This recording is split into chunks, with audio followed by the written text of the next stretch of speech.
Daddy daddy daddy వచ్చావమ్మా మాధవి?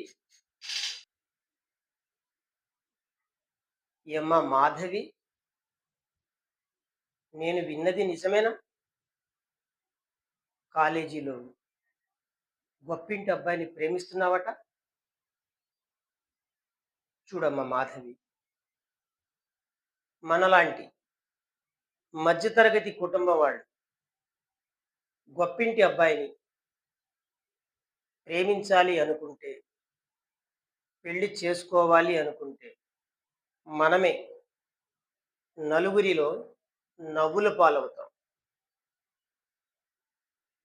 అమ్మా మాధవి, ఈ విషయం వాళ్ళ ఇంట్లో పెద్దవాళ్లకు తెలియకముందే మర్చిపోతే అందరికీ మంచిది.